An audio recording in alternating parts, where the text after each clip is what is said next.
G'day everyone, popping in for our usual Friday chat. Well, it's Friday for me anyway. I'm wearing my wonderful t-shirt that David sent me again, Type A personality. I just freaking love this shirt. I might show it a couple of times. I absolutely love it. Whiskies in here already. So pop on and say hi in the chat, guys. I'm going to give this, let me put pre-show up just so that we can know when the show will actually start. I'm going to give it a couple of minutes for everyone to pop in, and then we'll basically start the live show from there. So not much, mate. Basically just having a chat with you guys, getting everything ready for tomorrow's wedding that I'm doing. Going up to the country tomorrow, inland here, which I'm really looking forward to doing.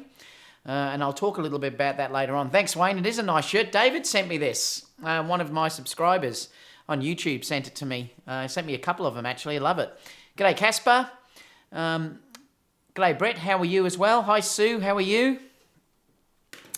So let me know what you guys are going to be doing on this weekend. Rad's also here from New York. Chris is also here. Let me just shift over to here. Hello, David Coronas from Los Angeles. I want that shirt. I know. How good is this shirt? I love it. It's fantastic. I should wear this tomorrow at the wedding. Just to piss a few people off. I love it. I know, I don't blame you, Brett. It's such a cool shirt, isn't it? Jay's saying hello as well. So it's great to chat on. Like I said, I'm going to give it a couple of minutes, guys, just to make sure everyone pops on, because a lot of people are telling me that they don't get the alarm bell coming on. So that's one of the really annoying things now about YouTube. It's not showing off that bell to let people know that I'm actually online. Richard's here. Scott's also here. Barry Street's saying hello as well. So we're now starting to get a few on. Like I said, I'll give it a couple of minutes. If you don't want to watch this, I'll put a timeline down below, so you will be able to check that timeline. Just skip to where you want to go. But yeah. Chris is saying, way cool. The Essential Lights, 9 a.m. here in Texas. Brett's saying nothing this weekend, but did 2 shoots last weekend. My wedding season now has gone nuts. Sue said, love that shirt. Hello, I know. I love it too, Sue. It's so cool. Greetings from North Carolina. Thomas. Matt's also saying, Matt from Poland, QR here. Yeah, my wedding season at the moment has gone nuts. I don't stop now until sometime next year. But yeah, it's gone crazy. And plus, inside that as well, I have some really big dance concerts that I have to shoot as well as doing other shoots during midweek. So it's sort of a crazy time for me now. Kevin's also saying hi from Montreal. Just let me get rid of this pre-show. Hi from Victorville, California. Victorville, is it? Victorville, California as well. Now, what I'm going to do, I got blocked last week because I was drinking. So, I am going to crack a stubby with you guys, all right? But I'm going to put it in a cup. So, hang on. Just let me just do this because I can't do it on... I can't show it live or they'll block me again.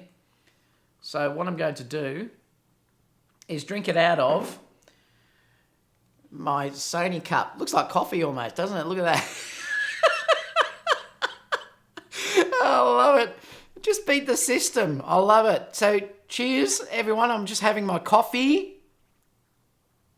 Oh, does coffee give you froth? Oh, what if it was a cappuccino or a latte? Oh, that's so good. So I am having a you-know-what with you, a stubby o'clock. So please join me for a stubby. It's just that it doesn't look like I'm having a stubby o'clock, but I am. Let's keep going on these questions too, because what I'm going to do, guys, I'm going to do it a little bit differently from now on because it got too hard. Let me just put my watch on quiet. I'm going to sort of come to questions as we go along and do them. Oh, hang on. I've got the wrong thing up there. Because it gets too hard, but I will leave a Q&A part at the end. So the problem was before we were discussing a document or something like that or a web page, and then I wouldn't come back to it till much later on. So I want to keep it more current. So I will talk about that article, and then I'll immediately go to the chat so we can talk about that, and then we'll move on. And at the end, I'll leave ample time where we can have a Q&A as well. Matt said, going to purchase my a7iii this weekend. Oh, you're going to love that, Matt. It's fantastic. What did I do with my cameras? Oh, it's over there. I'm all ready for tomorrow. I've got my spider holster attachment on the camera ready to go. So I can obviously put my 2 cameras on this. This is the a7iii, so I've got the Tamron 28-75 on that one. And then I'll be using, oh, my A9's in the other room. I'll be using the A9 with the 35 1.4 and also the Batis 85, probably in the 70-200 f4 as well.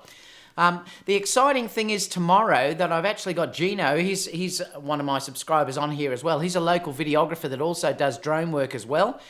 He's going to film me shooting the wedding tomorrow. Now, I'm not doing a fusion wedding tomorrow, but he's going to actually film me shooting the wedding tomorrow for you. And I'm going to be able to upload this. So you're going to be able to see me actually working through this wedding. This wedding I'm doing tomorrow is very laid back though. It's a farm wedding. Like I said, inland here in Victoria, Australia. So it's going to be a very laid-back wedding, but you'll see how I go through setting up the bride's dress, doing all of the formalities like the flowers and the cake and the jewelry and the bride getting ready and all these sort of things. And I'll be talking as I go through it, so you'll be getting my mind about what I'm actually thinking as I'm actually shooting it, what settings I'm using on the camera, all these sort of things. So stay tuned for that. You might find this really interesting to see how I work in a real wedding. So this is not like a workshop wedding or anything like that. It's a real wedding. So you're going to see how I go through this real wedding. And then hopefully I can get Gino to do one which is more full on, like a fusion one that I do, or even a more normal high-end wedding, which, you know, where you go to a full-on reception venue and everything else. Like I said, this is more of a farm wedding, but it might be interesting for you to see it. So stay tuned for that. That'll be coming up soon. I'll be able to show you that. Like I said, he's filming me all day tomorrow. So stay tuned for that. Should be really exciting. Dwayne said, checking in from San Francisco, wish you could shoot Kiara on my cable car. I'd love to do that, Dwayne. You know what? One day I said to Kiara, I would love to come out with Kiara to America and shoot at a few different locations and do workshops with her. It might be something that I can organise in the future, because she'd love to do that and I would too. Billy said, hi, Billy from Glasgow. Brett said, oh, keep you busy. Yeah, always keeps me busy. Jim said, hello from Kansas City. Scott said, how much work do you get from YouTube? I get more from Instagram, Scott's, to be honest with you, about where my work comes from, particularly for weddings. But the thing is, I'm booked out basically for weddings for 2 years, so I've got very few dates left. So, you know, but most of those wedding bookings now come from Instagram, more than Facebook or more than YouTube. James said, you shouldn't be editing these photos then. Which ones, James? Hello from Ecuador. Brett said, laugh out loud. David said, the Essential Light said, how much time do you usually spend editing photos from a wedding? Well, I give 9 weeks for my original photos to go out. Apart from that, though, it depends how much editing I do. It also depends on what package the brides choose, because the higher-ended packages, they get 20 retouched images, and they have extensive retouching done on those images. So, you know, they do get a lot of work done on those images. So it's hard to say. The initial edit, which is the light edit, which is what they get, it probably takes me a full day to go through a wedding. And then it will take me a lot longer to do that retouching and then to build their albums and things like that. But remember, I'm mostly trying to shoot in camera to get it fairly close to right exposure. There's some interesting things that I have found though lately, and I've just been trying to set things really well in the camera. And I'd love to know what you guys think about this as well, because I've noticed too, with the a7iii and also the a9, particularly with these cameras, well, it's really all of them, but I noticed that the back of the LCD can be really quite hard to see unless you have it in sunny mode, when you're dealing with outside under very bright conditions. So it can be quite hard to actually use. So I have to set this on sunny mode so that I can see the actual images on the back of the actual camera, because if you don't do that, it's so dull that it's too hard to actually get your focus, because I really do love using my finger to get the focus of things like that. But I've noticed the problem is, if you set this on sunny mode and you actually expose to that, I know you're using the LCD here, but I've found that the images were quite underexposed. And so it's an issue if you do that. If you set this too high and this too high, it can be a real problem. So what I've tended to do, I do use the histogram, and I also do use, obviously, if you're dealing with your exposure, you will get the point down here, which tells you if you're under or over as well. But I do like to get a very close approximate shot of what I'm going to get on the screen to what I'm getting actually in Lightroom when the image comes in. And if I follow the Sony on the back of this, then the images, if I'm not checking the histogram or these exposures, and you're working very quickly like you are at a wedding, the image can tend to be really quite underexposed. Now, that's not a problem on Sony's because you can recover without any problem at all. You know, when I say they're under, they're probably 1.5 to 2 stops. So what I've done now, and it really has helped me, is I'm keeping the back of the screen on sunny, and then I'm actually making the EVF on -2. So if I looked at the color settings, the actual display on here, I've got this at -2 in intensity. So it looks way darker in here than what it does on the screen. But the benefit of doing that is -2 I've found on the EVF, on the internal EVF of the A9 and also the A7 III, matches exactly what I'm getting in Lightroom. And I'd love to know if any of you out there have seen this problem as well, and if you're doing what I'm doing now. So what I'm doing is I'm using this just to get my focus point and get an overall idea of framing, and then I'm quickly checking in the EVF to see what the exposure is, and then it's dead on when this is on -2 on the EVF up here. And that's made it totally different for how I shoot. And it's basically meaning that everything I shoot is pretty well spot on to exactly how I want it with exposure. Previously, they were often coming out dark, which I didn't mind because I do like underexposing a little bit. But now I've got it more down pat that it's exactly as I want it. Cheers too, by the way. I'm just drinking my coffee.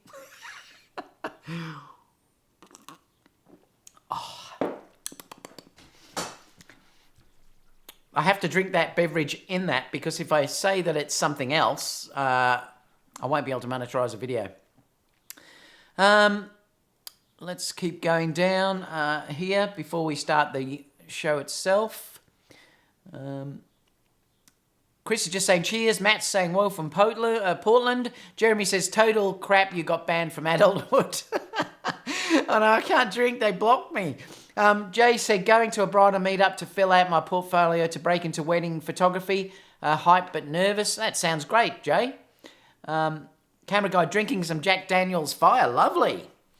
I can't say what mine is, but it's very nice. It's a dark drink. Oh, I love it. Kevin said hi. Jeremy's also saying hi from Alaska. Chris said, dude. MJ said, hello, David. James said, you do know you're nuts. Laugh out loud. Yeah, I know I am nuts. I know. Jeremy said, nice. Check out this shirt too, guys. Look at this shirt David sent me. Type A personality. I love it. If I drink a bit more of this, I'll be roaring.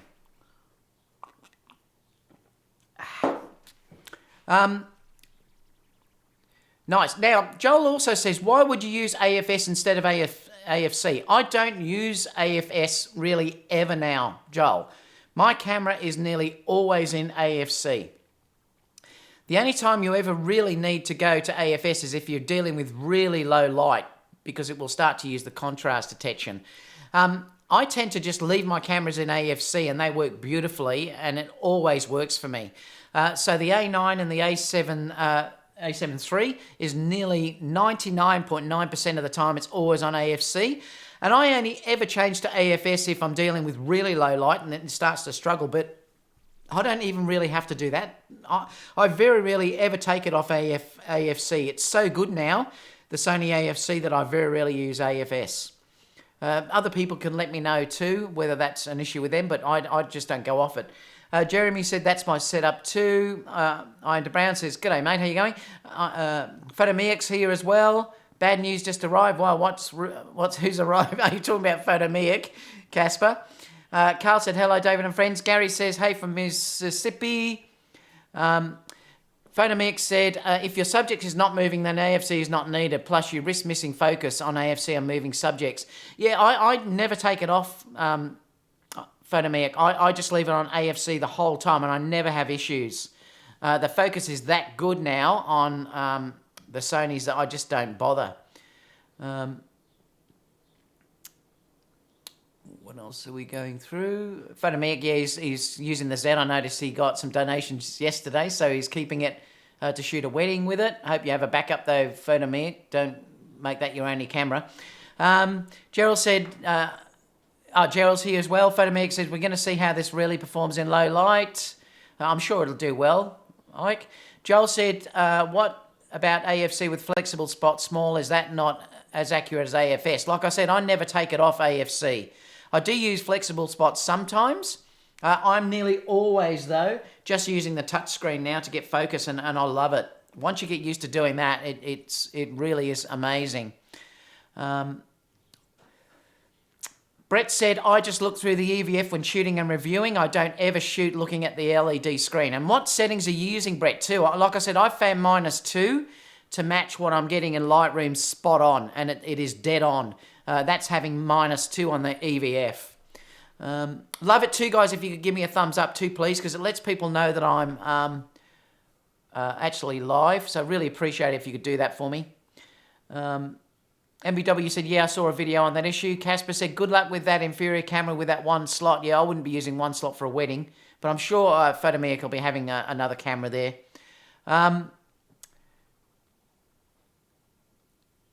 Kev says, EVF has to be set very dark to show proper exposure. Yes, and it does. That's what I'm finding, -2. I'm pretty sure that's what I've set it at. Let me just check, though, just to make sure that I do tell you the exact settings. Because it's taken me a while to work out what that best setting was, and I just kept basically looking in Lightroom, taking photos, and then checking the exposure just to see what the setting was. I'll tell you the exact setting I've got, though. Where are we? So I'll check that. So I've got the monitor brightness is on sunny, as you can see. So if you look there, you'll see that the monitor brightness is on sunny, and then I've got the second one down. Is it going to focus? The second one down, which is the viewfinder brightness, I've got to manual. So I set that on manual. And then if you look through the viewfinder, yeah, I've got it at -2.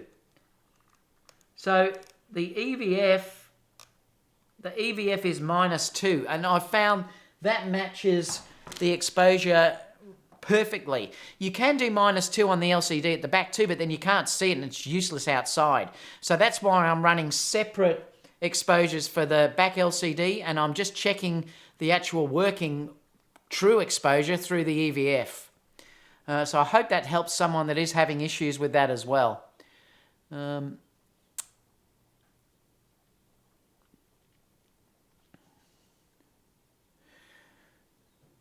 MBW, I said that already.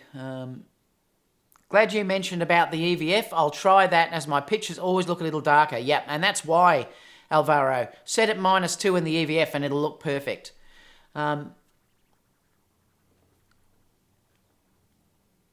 Kev said, EVF has to be set very dark to show proper exposure. Yep. Irish coffee? No, well, it is coffee, not. Very nice, though. I expect new Sony APSC on the 16th. I'm going to talk about that shortly. Stubby in a cup. I love it. Yeah, it's stubby in a cup. Yeah, that's what I should say, shouldn't I?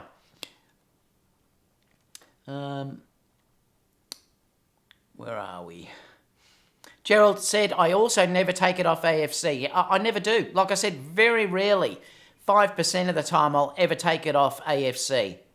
I've never used AFC. I've always been an AFS guy. See, the problem with AFS too is it steps. This is the problem. The second you put it on AFS, it uses that contrast detect, so it goes a little bit past the image, and then it comes back in to lock on that focus. That's why I'm saying if your low light focus is very bad, you can put it into AFS and you'll get better low light focus.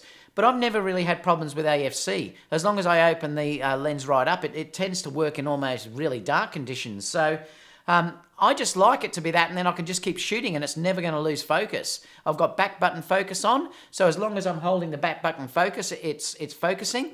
If I wanted to lock at that point, I can just take my finger off the back button focus and then it's locked. So you have so many advantages by doing that way. It's fantastic. James said, I just downloaded the new update. I'm going to talk about that in a minute, James. Photomeic said, on the new mirrorless, perhaps on the digital SLRs. Yes, you're right. It is Photomeic. Yeah, definitely on digital SLRs. I used AFS most of the time. What else have we got before we start going through the actual show? I have a D750 and what's the Z7 IV. The D750 is a great camera. It just depends if you want to go mirrorless, Trevor. Obviously, I mean, I would, but not until they put dual card slots in. Joel says the a7iii firmware works great. I'm going to talk about that in a minute. TJ Jones said, hello, David. I'm shooting my first wedding this weekend using my new a7 III and the 80D for backup. Any tips you can give me? Also, it's a small wedding only too. Oh, that's lovely. Just take your time, T. Jones. I've said to all people all along that the worst thing you can do is rush in a wedding. The bride and groom won't be realising that you're a bit stressed and everything. I just say breathe and take your time and move on. Don't be a spray and pray type shooter. Slow down, be methodical. Take 1 or 2 shots and then move on. That's the best thing I can suggest to anyone that's starting in wedding photography or any photography. Learn to breathe and learn to slow down. That many brides and bridesmaids tell me, David, you're amazing because you take a little bit more time. You do 1 shot, 2 shots, and then we move on. They said other photographers we've worked at just going bang, bang, bang, bang, bang, bang, bang, bang, bang, bang, bang, bang, and it's chaos. I like to have fun with them, communicate with them, have a bit of a play around with them, and then take the shot. Slow down. That's the main thing I can tell you. What else have we got? The Real Studio says, when is Sony coming out with new speed lights? Well, they have recently. I don't think it's a priority for them, though. Terry Breedlove said the Z7 is much higher megapixel count and it has the EVF. Yep, exactly. Too Smart says, I was hyped on the Z6 to go with my Nikon kit, but I own mostly Tamron lenses. Yeah, well, you're screwed, basically, and hopefully they can bring out a firmware update for those lenses. But it's not that easy because the Tamron on the Nikon side has to be actually updated through an adapter or sent back to the supplier. So it's a bit of a problem if you've got Tamron lenses. And I know the Tamron lenses are amazing, and that may hurt them a little bit. The D750 is a great camera, though, but I think the D850 is the best digital SLR out there. Found an odd thing today. The a7 III with the Godox 685 went on silent shutter and flash won't fire. It won't fire on silent shutter, though. It won't fire on any camera with silent shutter. So yeah, that's what you've got to do. Otherwise, it won't start. It won't flash. Remember, it hasn't got the syncing that you need when it's doing that. So there's no flash sync. Spy said, do you know if Tamron is planning to release a 70-200? Well, I'm sure they will be eventually. We just don't know when. MBW said, do the Sony techs say anything about articulating screen? I'm going to talk about that in a minute. MBW said, Photomeic said, yeah, Tamron is a no-go with the Zikon Z at the moment. I know it's a pain, actually, because their Tamron lenses are really good. Besides more photos you take, the more photos you have to ingest and cull. Exactly. What's wrong with the current Sony speedlights? Well, they're great. I use them all the time. I mean, I don't use them much now. I've got 3 of them. But, you know. Now, before we actually start, just, guys, can you please also join this site? I keep posting this, but I really want this to be the community for where we chat online live. You can see here that I did put a notification on, so that's one thing too where you can get a notification about when I'm coming on live, because YouTube's sometimes not putting that in there. So, you know, please join me there because you will get those notifications. You can see we've had 100 members this week added. Well, you can't see that there, but if I move that over there, you'll see we've had 100 members this week. I also put weekly tasks on. This weekly task is external flash, and it's to show us your best image, and the best image will be put in the header up the top through here. So I choose that one weekly, and you can see that people are we've had 11 submissions, I think. here with people already submitting their weekly flash stuff coming on. So please, if you can, join us on there. And it's just a great positive place where people can join. I'm not letting anyone give any crap or egos or anything like that. The second anyone does that, they either smarten up or they're out of there, because I don't want this to be like a lot of sites where egos get involved. But, you know, please join us in there. It's a great site. So I'd love to see you doing that. And if you just search for photography and videography school, I'll add you, obviously, and you can join us in there. And that's a great place to keep in contact with me and other members, obviously, from my, you know, that are in the YouTube community that are following all of us together. So, yeah, it's a great site for that. So please join us there. Now, just to let you know, too, before we start the news and stuff like that, tomorrow I am shooting, because a lot of other people have popped in. Tomorrow I am shooting a wedding. And Gino is going to film me from the behind the scenes. So I'm going to give you a full behind the scenes wedding overview of how I go through a wedding. It's a very laid back wedding, so I'm hoping he also does one in the coming weeks too, where it's more full on, like with a full on reception venue and everything else. This is a farm wedding, but I am going to take you through everything I do, like how I set up, what gear I use, what camera I'm using at that time, what lens I'm using, what my thinking is, how I'm using the off-camera flash. All these sort of things are going to come into it when I release this video, which hopefully maybe next week. It depends how quickly I can get onto it. But it should be something that hopefully all of you will really get something out of, to see how my mind thinks. You know, and then you'll see the images that I've grabbed as well, which should be really great fun. I am taking the same gear as usual, but I just wanted to show you this because this is my new favourite setup, honestly.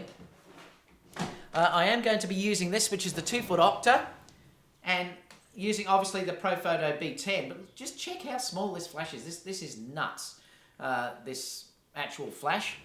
And like I said, I'm not sponsored by Profoto. I just adore it. I haven't picked up my other Profoto units since I've actually bought this. But, you know, just to be able to control this with my phone, and I'm going to do it for you because it's so cool. I know I've shown it before, but I just love doing it. Just to be able to go onto the app. So there's a Profoto app in here, which if I click on, you'll see that it then connects. Now, if I then move this, hopefully I can grab it. See how it moves depending on how I actually grab it with the actual flash. The beauty too is that I can just turn the continuous light on just at any moment. So if I click onto this button here, see the continuous light comes on. And then I can obviously light up. Now, the great part about this continuous light is it's the equivalent of, well, look, it's not incredibly bright, but it's the equivalent of a 150 watt globe. And I have been using this outdoors, and it does work well, particularly if it's under the evening and during the night time. But the great part about this is I have full control over the intensity of the light and also the color of the light. You can see it's gone very, I don't know whether you can see it or not, but let me put it on me. So you can see here that it's very yellow, and you can see here that if I pull it up, it will go, oops, I've got to get, it's hard to do it with the one hand. You'll see here it will go white. Let me turn the intensity down so you'll get an idea too, so it's not so bright. So if I turn the intensity down, now if this was shooting, say, you know, a bride, this is going through a 2-foot octane, and this has 2 baffles in this. So this is actually quite baffled. Like there's the front baffle and then there's an internal baffle. So, and that's on minimum power. It's actually quite strong. Now the good part is that I can then balance to any ambient light, because all I have to do is then look at it and I can balance using this to suit the actual lighting that's actually out there. And this has changed the way I shoot. This is just incredible. I can turn the light off immediately. It even has an iPhone flash in it as well. I don't know what it's for, but you can do it. But what I've found is that I also use these as well, but I haven't really touched these much since I've got the Profoto. The interesting thing is about it is that I can switch from flash to using the LCDs just with my phone instantly. And I did the last reception I did, which was under incredibly challenging light, and I used that and photographed without flash. I just used the LCD matched to the ambient light, and it worked beautiful. Yes, it's expensive, but boy, has it changed the way I shoot. It really has. So I'm dying to, I'm even thinking about selling my other Profoto units and buying another one of those. But I don't know whether I'll need 250 watts, 500 watts. That's 250, but I've found if I put on the diffuser, I'll get it for you and show you which one I'm using.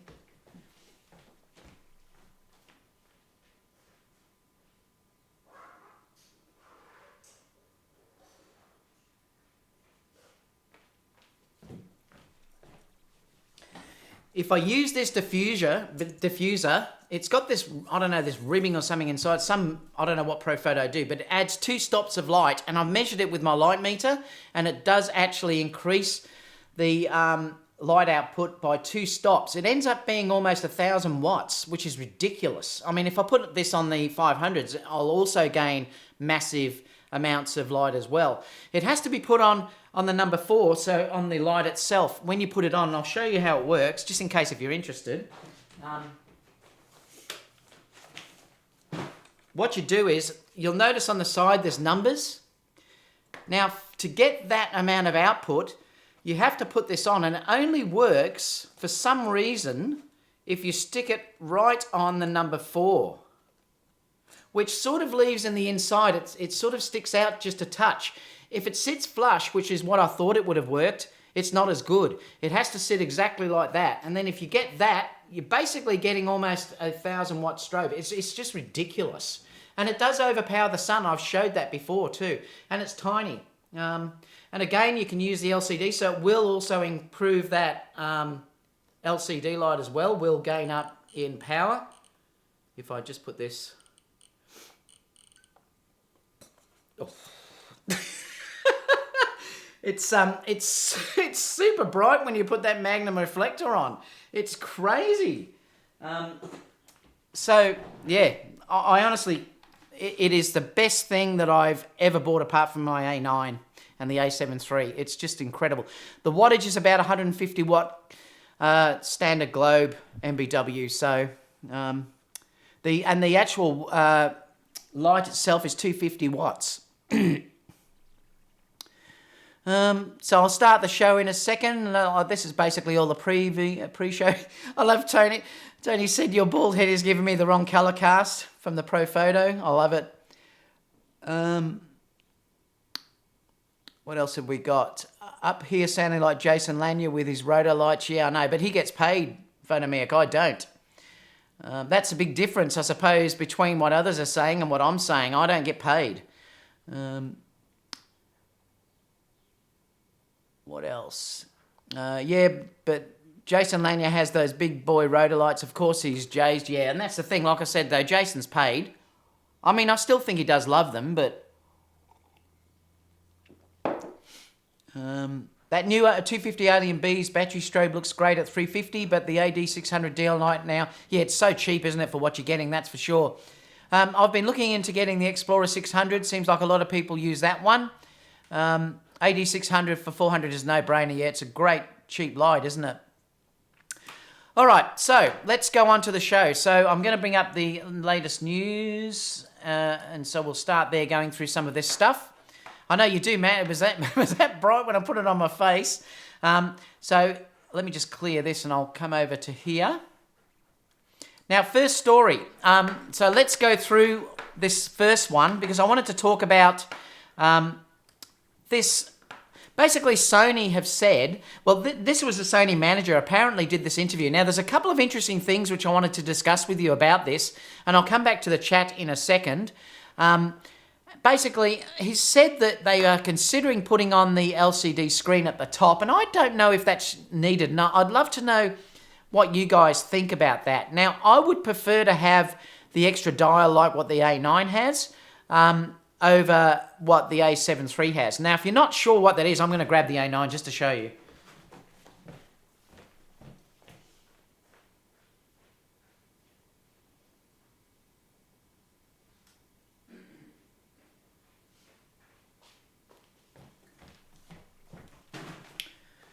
me just switch over here. All right, so let me just take this off. This is why I want to flip out screen, guys, because I'm sick of doing this. I so want to be able to just flick a screen up and then I don't have to do this stuff anymore. Drives me nuts. Now, if you look between the two cameras, oops. If you look between the two cameras, let me just see if I can hold that way and this way.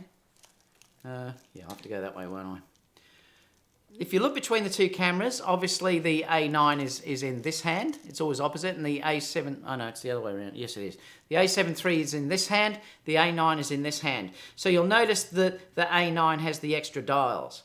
Now, they could just put an LCD on this, but then you're obviously going to get rid of some dials because there's no room. If you look at what the A9 has to offer, and I would love all their cameras to go this way. If you look at what the A9 has to offer when you're dealing with it, so you've got this extra dial over this side here. And this is where the LCD would be if you get rid of that dial. I don't really need that because everything I need is in the screen at the back anyway, or in the EVF. But to have that dial is just unbelievable. I shouldn't say I hate going back to the A7 III, but I don't like it after I've used the A9 because this is just so easy to change all of your... You know, on the bottom dial down here, you've got your focusing mode. So you've got your manual focus, DMF, AFC. I don't know whether you're going to see it, but... So that's on the bottom part of that dial. And on the top part of your dial is actually whether you want to shoot video or high... Not video, I mean, it's actually your high frame rates, low frame rates, your timer, and also bracketing as well. So it's just so quick to be able to just manipulate that dial. This is why I love the XT3s and stuff so much, the body design, because you have all these extra dials. So I don't really think... I prefer them not to put an LCD in there and give you more dials like what this A9 has. You know, the only other way is they can make the body bigger, but I don't really want it to be bigger personally. So they're talking about there, and I'll come back to the questions because I'd love to see what you guys think about that. But, you know, whether you think an LCD at the top is interesting. What does interest me more, though, is they've actually said here that they're thinking about bringing the apps back, is being considered. Now, I can remember they said they were considering putting S-Log back into the A9, though, so whether this is just falafel, you know, just fluff, I don't know. But I really do hope this happens because this is one reason why I will keep the A6500 that I'm using. Actually, it's the A6300. The A6300 at the moment, the A6500, and also the A7 II, due to the fact that I can use those play memory hacks that I can use for things like the longer recording, because this would switch off after 30 minutes. So this is fantastic, to just being able to do it this way and it not switch off. And if I'm doing weddings and things like that, I don't have to worry about it switching off. So having those, also having the intervalometer inside there as well, you know, is just brilliant. So having all of those features are just great. And I love some of those apps. I know a lot of people don't like them, but I actually do like them. You know, and there's a few that I do actually like using. I'll tell you which ones they are. I can't show you on that one. Let me just open up this and I'll tell you which ones I've got installed and which ones I used. I bought everything because I'm just a geek. But I'll tell you which ones I do use because I can never remember them until I actually go inside. Let me just go to apps. So if I go to application list, you obviously then start to see your apps come through. All right, so these are all the apps that I've got installed. Now, the apps that I've got installed is multiple exposure. I do use that occasionally. I actually quite like it. Sky HDR I actually quite like too. I have played around with Motion Shot, which is not bad. Light painting I haven't used yet, but I've got it on there in case if I want to actually do it. You can do all these things manual, but I just like some of these apps in there. Touchless shutter I've used. The stop motion that I've used, very rarely use that. Light shaft is a bit of a gimmick. Smooth reflections works actually quite good. I've actually used that to give like daylight, smooth water and stuff, and it does use some voodoo inside to get it, and you get quite a good result out of it. But the thing I do use a lot is that time-lapse app, which is down the bottom. I use that a lot. To have that built in is just nice if you go traveling and you don't have to worry about taking an intervalometer with you because it's all built in. And like I said, it also gives me that time limit hack as well. So I really do hope that Sony brings that back, and they've hinted at it there, saying that the APP implementation is being considered. The other thing that they're saying down here too is they're saying 50% of the full frame market share in Europe, that's what they have, and it's #1 worldwide. Sony, that's what Sony have at the moment. Sony is thinking about a solution on how to reintegrate the Play Memories app function. So I'm not sure why it's an issue, but anyway, they're saying that they're trying to work out a way of reintegrating it. And if customers will request the integration of a top LCD screen, we will add that on future cameras. Like I said, I'd prefer them to put extra buttons there though, but that's just me. You guys might say you want an LCD screen. A new A to E mount adapter development is not planned. And I'll put this link down below anyway, so you can have a look at this article or this guy, talking if you want to. But let's open it up to the chat, because I'm curious to know what you guys think about that. Are you interested in Play Memories apps coming back? Or are you interested in like an LCD dial? I'd love to know what you think. Let me just fill up my coffee with some more coffee. Nice coffee. It's so malty, this coffee. It's interesting. You'd swear that wasn't coffee. Let me come back down. Are you shooting hybrid this weekend? I'd love to know when you shoot. No, I'm not shooting hybrid though, Juan. So I'm actually going to shoot just stills this weekend, but I will try and get that done later on, where you can see me doing fusion as well. Like I said, this is a very laid-back wedding, so it's going to be interesting, but you'll still see how I set things up, how I shoot the flowers, how I do the rings, and all these sort of things that, you know, you'll see how we photograph the wedding dress, how we organise her getting changed, what we do with the boys. These are all things that you'll see when I film this wedding.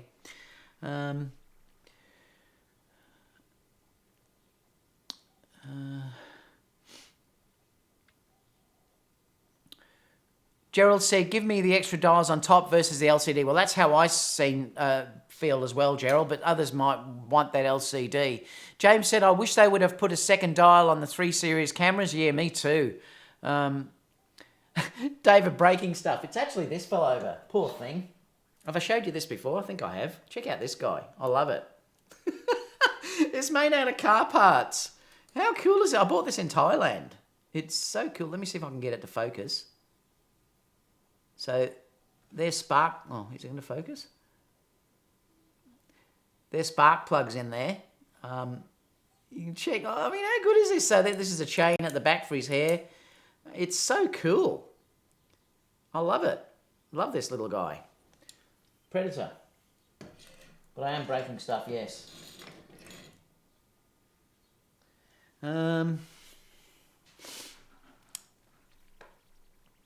See, Trev said a permanent LCD is brilliant. See, so he would like it.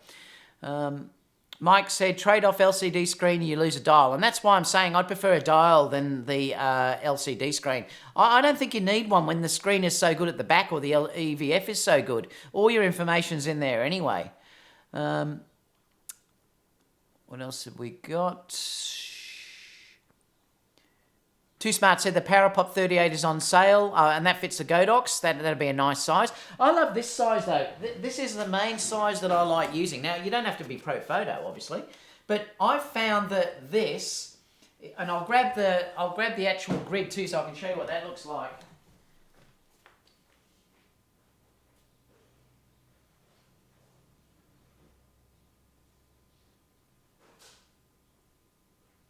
I think the grid's inside. Yeah, it must be in the house. So I've found that this is the perfect size for travel. And I love this because it's not too big, it's nice and light, but this gives off an amazing amount of light. So it's really good. Now it does have, around the outside, you can see there's Velcro on here. It does have a grid that will sit on the outside too, so I can direct it and stop light from spilling, because I hate it sometimes if you can see light spilling on the ground and stuff like that. So I use this for that. But if you can get something like this, and I'm sure Godox would have something that's the same as this. I love the Octa shape anyway. I've got a, oh, I nearly dropped that again. I love the Octa shape as well. But you know, it's just such a good diffuser size, and I find it's enough to light up a wedding party, but it's also beautiful when you come in nice and tight as well. Like it's just such a great modifier. So if you can get something around that size, it's just fantastic to do wedding work and travel. I've got so much on my bench now, I'm going to knock everything over. Mike said, top LCD, you would lose a dial. Yeah, I've already talked about that. The dial on the A9, I would rather use that than the screen. It's so good. That extra dial is the best thing that I've ever used on the Sony. I then go back to the a7 III and I'm looking for that dial. The problem is it does take time to go through menus, and when you can just do it that quickly with the dial on the top, trust me, you would not want to go back. Trev said there's no reason for the A9 not to have S-Log. And I think they're doing it deliberately, and I agree with you, Trevor. The A9 is still the best video camera that Sony have got. Easily. It's the only one that can give you full frame without any loss of quality. The a7 III can't do that. The A9 can. The A9's video is outstanding, but they haven't given you S-Log, and I think they've done that deliberately to hopefully make you buy an A7S III. Ray Davis says the A7R III with a 90mm or A9 with the 85. Well, I'd get the A9, but that's me. Ray, I still think the A9 is the best camera I've ever had. I just adore that camera. There's nothing wrong with the A7R. It also depends too whether you need the resolution. Ray, like if you need resolution, then the A7R III is going to be what you need. Like if you're shooting landscapes, if you're shooting, portraits in a studio where you need resolution. If you're doing everything else like wedding events, normal portraiture, tracking animals, you know, like trying to photograph animals that are moving, birds and things like that, you'd be better with the A9.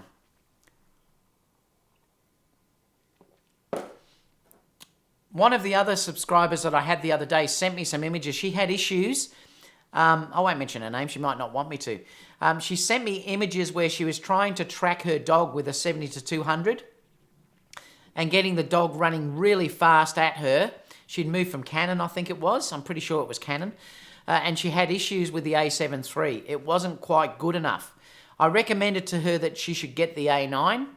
And she messaged me the other day and she sent me both images. The first ones did have, it was hard for it all the time to be tracking the dog because they were running very, very fast. She's an animal photographer. She does pets and things like that. She bought the A9 and she sent me the images the other day and she just said, oh my God, the difference is incredible. She was getting so many more keepers with the A9 and the 70-200. There is still a difference. Carl said LCD is not necessarily a waste of good real estate.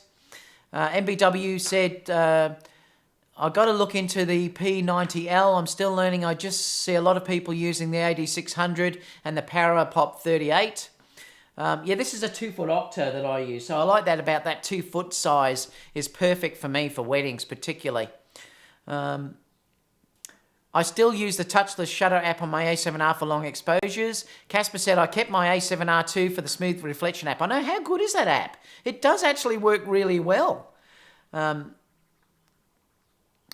Trevor said, when I want to completely eliminate camera shake. Let me just come back down here. I'm going to talk about the firmware in a minute. What else did we go through?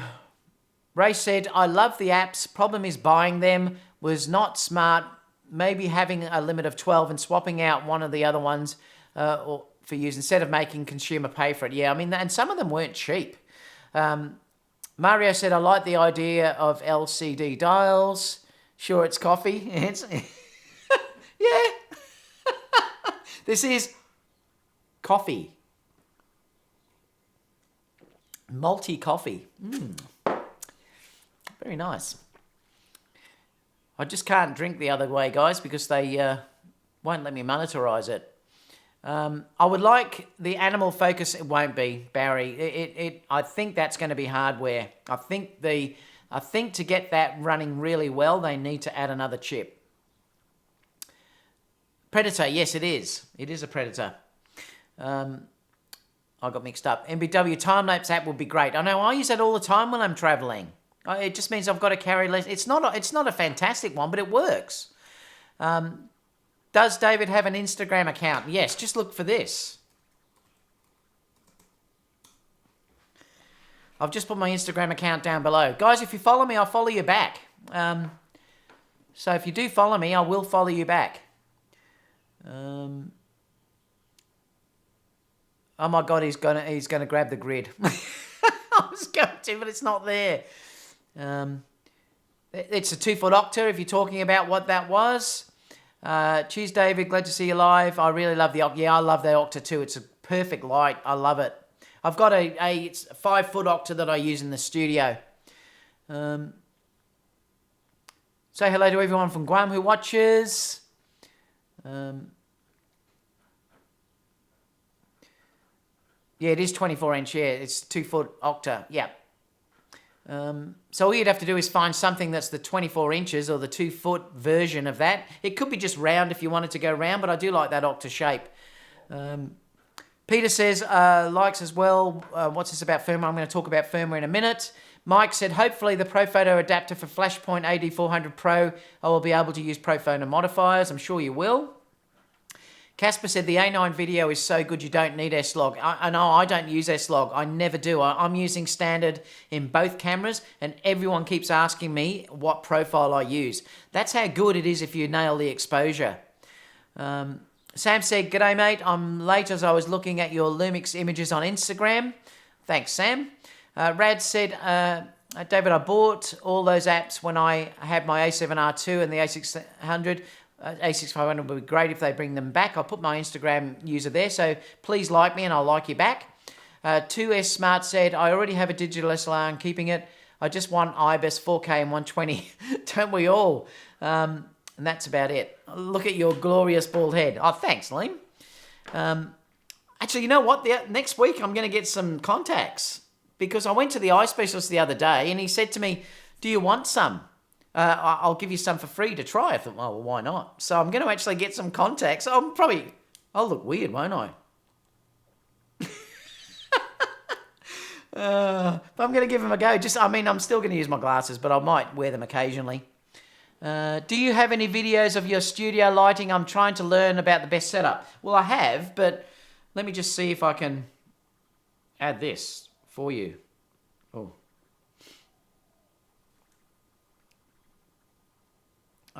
Because I think I can add this directly as a device, but I'll try. Let me just see. I'll see if I can do it. I can take you on a studio tour. I've just got to find the app. I think it's Wirecast. And I'll show you in there.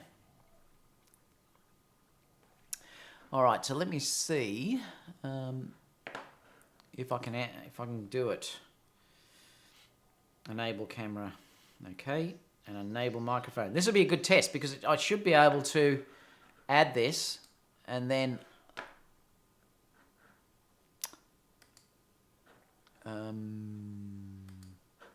add. Let me see if it works. Oh. Well, I thought it worked.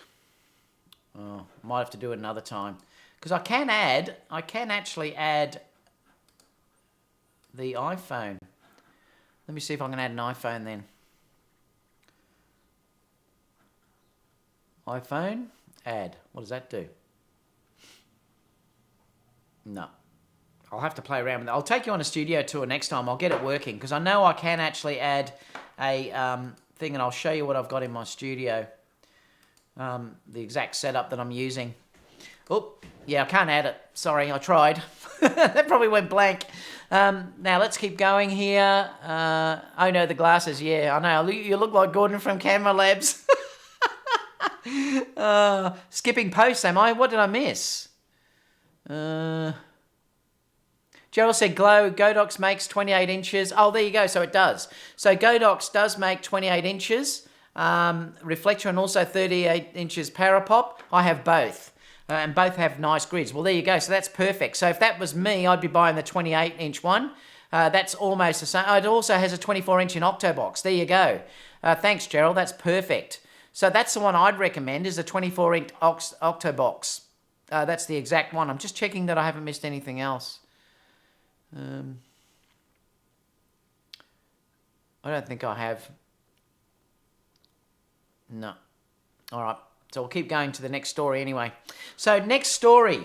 Let's look at this. So I wanted to talk to you about this because Sony have just released a new firmware. I did update this the other day and put it on. So it's the version 2. It's a big jump, actually. Now, they're saying inside it, though, that most of the optimizations were for the 400 2.8, apparently. You can also change the function ring on the lens on the menu. Again, these are all for the 400 2.8, and there's also the APSC 35. You can also, there's a setting to enable the function ring in addition to power focus. I haven't got those lenses, so I can't try that, obviously. But if we look at the new features, it's saying AF track sensitivity can be assigned to a custom key. So you can now change the AF track sensitivity. If you wanted to make it go a bit faster or slower, smoother, whatever, you can change that to a key, which could be very handy for video, or if you're doing sports and you want to quickly change to having the fastest focus possible. It's also saying when using the LA-EA3 mount adapter, all focus areas are now supported. So apparently now if you're using Canon lenses, and I believe even some others I read, that you now have the full support of all of those normal lock-on AF and everything else. So that's a great feature. If you never, well, you obviously couldn't have that before. So it's interesting to see that they've just released this after Canon and Nikon have just announced their lens mounts, which is quite interesting. I'm not sure whether that's deliberate or not. But when we come back to the chat in a minute, let me know if anyone has actually done that and whether they've tried their Canon lenses particularly to see if it does work better now. And this really may be another reason for me to go out and buy the 85 1.2 Canon. If everything works amazingly well, I'd be curious to know. So let me know in the chat when I come over in a minute if anyone has noticed any difference with that. So the MC11 now, obviously, you've now got all the autofocus functions. It's also saying bracket shooting is available during silent shooting when the file format is set to RAW plus JPEG, and it's set to uncompressed. Other improvements is improvement of the performance and overall stability of the camera. They always give you things that you don't know about. You know, it might be bugs or whatever, and it may just be that the performance is a little bit better, but they don't tell you what they are. But there's always this improved performance. Better reproduction of gradation of raw pictures. Now, I'm not sure whether that's to do with striping or not. But it is saying that you need the image editing software to see that benefit, which is curious. So I'm not sure whether you'll see that in Lightroom or whether whether you're using Capture Pro. So they're things that we have to wait and see. But it is saying, and let me know if anyone's tested that, because I'd be curious to know whether they've seen any difference about this gradation of raw pictures. And it could be just banding, I don't know. Or perhaps it is just the stepping that sometimes you can get with gradations. Because remember, you're limited to the number of steps that you can get in gradations of skies, things like that. When using the flash in an environment with flicking light sources, the stability of the exposure is improved. So it's meant to get over that sinking problem, the Hertz problem that's out there. Again, that will have to be tested. Improvement of managing continuous shot images as a group. And that's about it, I think. It's just saying down there that I wonder what better reproduction of the gradation of raw pictures means. And there is an example down there. If you are from Mac, it sort of explains how to install it if you are using the latest OS of Mac in there as well. So let's talk on the chat whether anyone has updated. I didn't have any problems at all.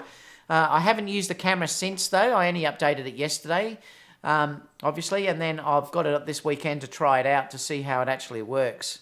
I'm just going back through these questions. I will take you through studio lighting another time when I can get that camera working. MBW said, no, keep the glasses. It's only just a try. I'm not going to change how I am. I don't mind wearing glasses at all. Chris said, I find the dials on the A9 work out great for me, better than the LCD. Start with one strobe and master at Bro. Max 2 lights. Gets tricky the more lights you use. Yeah, I do have a massive setup. I mean, and sometimes I do use them all. When I do dance concerts, the one I'm doing in November, I think I use 6 strobes in the one lighting setup. It's very complex and very detailed, but I use 6 Profoto lights basically when I'm doing that. And because I'm lighting up such a big area, and I want it all lit up beautifully and everything, and it looks amazing. So, but yes, master one strobe first. And before you even master one strobe, master daylight, because your natural light is the thing you should master first, then start using a strobe, master that, then add other lights in. So Gerald did say that you can get a 24-inch softbox, which I read before. Do you think next week we'll see the AD? I'm going to talk about that in a minute. I think I was anyway. Just in case, oh no, that was, yeah, I think I am going to talk about it shortly. If not, ask the question again later on. I'm just saying, make sure I don't miss anything there.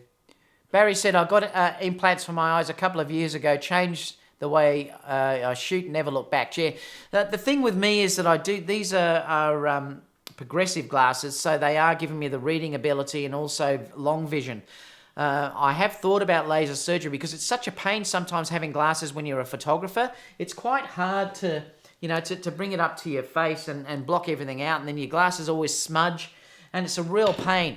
I would love to be able to get contacts for when I'm shooting. Apart from that, I'd be wearing these, but if I could get contacts so I could shoot with them, I would really love to do it, or get you know, laser surgery done so I could just have the view through the camera. What else have we got? MBW said, creative lights, which would you recommend for a studio? So that's not talking to me because I've got Profoto, but yeah, I just use Godox if you don't want to spend that sort of money. I think my studio lights are 500 watts, so you'd want to be around there, I think.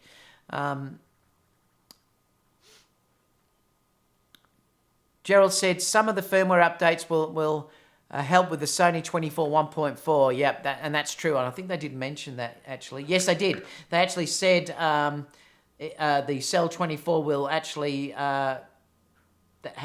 be affected by that drive menu setting, I believe.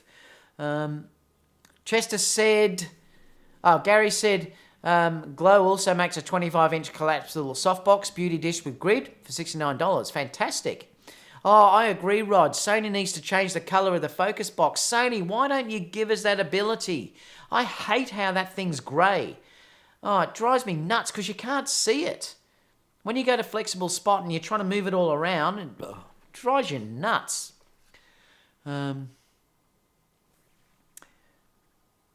Chester said, first time for live chat. Good to see you in here, Chester. Yeah, 8600 will be a good studio strobe as well. Giants getting crushed. Don't even know who they are, but obviously that's an American thing. Casper said, the 85G Master is lighter than the Canon 1.2. Yeah, but Casper, that is a lens that I'm not going to use all the time.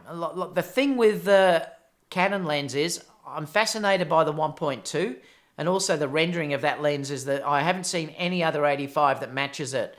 And it will be something that I would occasionally use and grab out. It's not going to replace my Batis or an 85 1.2, 85 1.8 if I had that, because that I'm going to be carrying around all the time.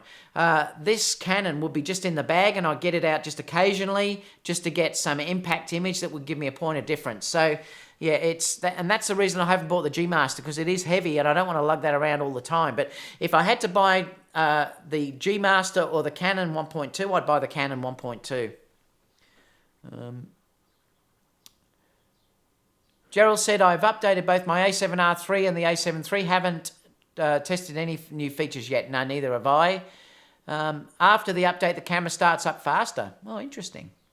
I didn't test that. I should have timed that, actually. Is that the A7? I'll just turn it on, just see how quick it turns on. Oh, yeah, that was quick. Boy. That was instant, actually. That was actually instant. I mean, it's restarted again now, so it's not going to be the same, but I'll try and switching now. That is really fast. Yeah, really fast. What about the A9? How long does that take? You know, that's pretty quick too. I'll just redo it, but you've got to leave it a minute because if you sort of turn them on straight after, it's not the same. But see, that's a little bit slower. Could be the lens too, though. That's a little bit slower than what the a7 III is. The a7 III was super fast. I should try the lens. It could be that.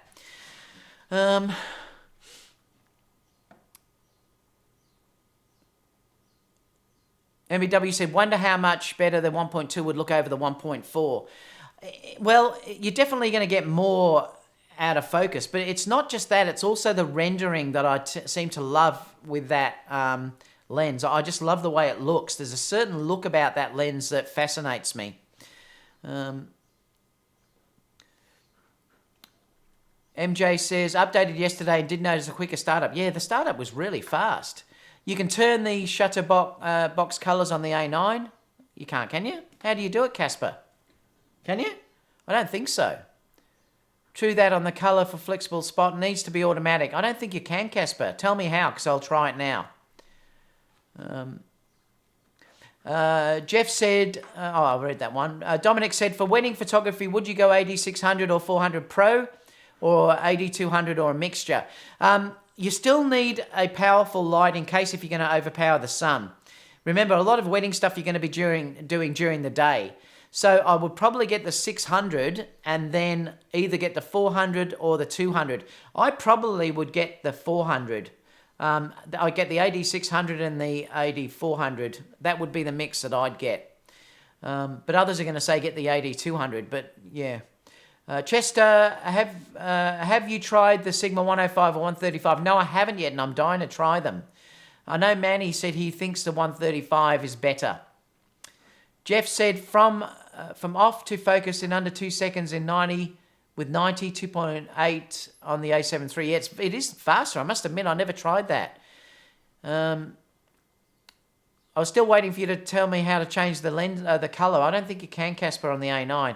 Yeah, on the 55 1.8, there's a firmware update for startup speed. Has that just come out, has it, Jeff? I must check that then. Joel said they are right. Just checked. An instant turn on now for both my a7iii. Yeah, it's fast, isn't it? I can't believe how quick that is. That is nuts. That is seriously instant. Yeah, thanks for that. I never know. That is really insane. I'm going to put I'm going to put this lens on the A9 to see if it's on. It's instant. It is literally instant. Let me just try the A9 with the same lens. I think that's even quicker than the A9.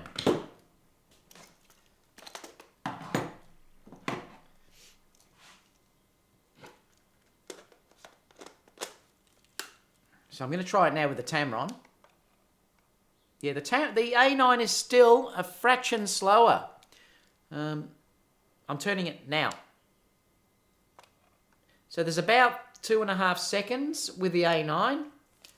Let me take that off. That's nuts. That's insane. I hope they bring that out for the A9 as well then. It might not be possible with the camera, but that is seriously insane. So I'm going to do this one now. It's instant. The second I press my thing, it's on. That is crazy. Wow. That is really nuts. Fathom Rocker said, I really want the G Master 24. Is not wired enough. Are you talking about the 16 to 35, Fathom? Or I'm probably going to get that 24 later on down the track though sometime. I bought the a7 III. Which lenses would you recommend for photography in general? Well, if you haven't got any lenses at all, definitely get the Tamron. And the 85 1.8 is also an amazingly cheap lens. And then you're going to need something wide. Like I use the 16 to 35 f4. If you've got the money, you could buy the G Master one, which would be amazing. But I'd probably start with the Tamron as your first lens. 215 for that 55. Oh, okay, yeah, I've already done that. Yep. Tim said touch screen focus can be a different color, but using the joystick stays green apparently. Saw Daniel show it in his recent video about update. I'll have to check that because let me just see. Do you know where the actual box is? Because I'm looking now on the A9. Let me just go to... I'm just going to test it to see what colour it is normally. Yeah, it's... Oh, no, yeah, it is. It's colour. Yeah, there you go. I'll try and show you. Oh, hang on. See, if I move it around, it's actually orange. Interesting. Oh, wow. I've never noticed that before. Let me go back to this one. And I haven't changed... I know it's orange on that too. Well, it's actually orange on that too, so I'm not sure... You can't... can you see it? I thought it was grey. Let me go to flexible spot though, because I just wanted to check what that actually is. And see if that changes colour. So if I go to flexible spot, it's grey. I know, but when you move it, it turns orange. I don't reckon it used to do that, did it? See, it's grey. It's hard to see when you take your hand off, but when you move it around, it actually goes orange. I was sure that used to be grey. Has that changed? Can anyone remember? I was sure that was grey when you moved it around. It's actually showing as orange now. Interesting. Where were we up to? I want a fast wide prime from the G Master. Menu 2, section 7. Menu 2, section 7. So let me go here. I'm going to see if it's only on this one. Menu 2, section 7. So it's actually shoot time. What do you say it was? You're saying there menu 2, is that A9? Menu 2, section 7. Live view display, shoot timing display. Oh yeah, type 1, type 2. Let me just see, is it on this too now? I'm checking this as against the A7. See if it has the same thing. Menu 2. Yeah, it's not there. Yeah, it's got that different menu on there. So you've got different types of... let me just show you. On the A9, you've got different types of shooting that you can actually change the colour. But I was sure previously when I was moving the thing around that it was in grey. I could be wrong, but I don't remember it being orange. Is that right, or can anyone remember?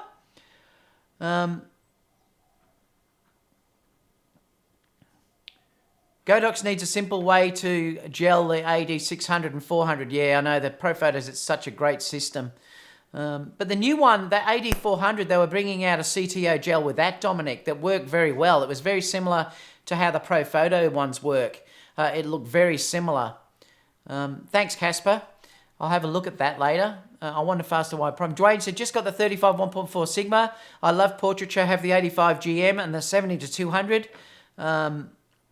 And the Sony 1.4 50 or the 35 1.4 for different looks. If you've already got the 35, you might then be better to get the 50. I love the 35 1.4 though. The Essential Light said, I bought the 55 used. I need to check the firmware version. Kay said, hey David, do you think we will see a wide zoom lens from a third-party company anytime soon? I'm hoping. I'd love Tamron to bring out something like a 17-35, 2.8. I would love them to do that. Anyway, we're just going to move on. So let's keep going. So let me go back to the news, and then I'll come back to some questions again. This one here is talking about the a7iii. It's now an the a7000 or a9000, whatever you want to call it. It's talking on here about some additional info about the new high-end APS-C camera. Will be announced with a new APS-C lens and a 135 GM. So they're still not saying when it was going to be done, but they were saying the 16th. But what's today's date? It's the 12th. Sony Alpha Rumours has gone quiet on that date now, so it's going to be interesting to see if anything's announced then. But they're still saying name is unknown, completely new design, because it seems like it's going to be based on the A9. or the a7 III. EVF is going to be located the same axis as the 7. Blackout free, 20 frames per second, improve ergonomics. And a new lens is going to be announced as well. Like I said, Sony do have to answer the Fuji X-T3, so that has to come out. And so we're just waiting on that basically to be announced. It could be any time now. Let's hope it is the 16th. I do think we're going to see this before Christmas though, but we're still all waiting. I don't think we're going to see an A7S III this year.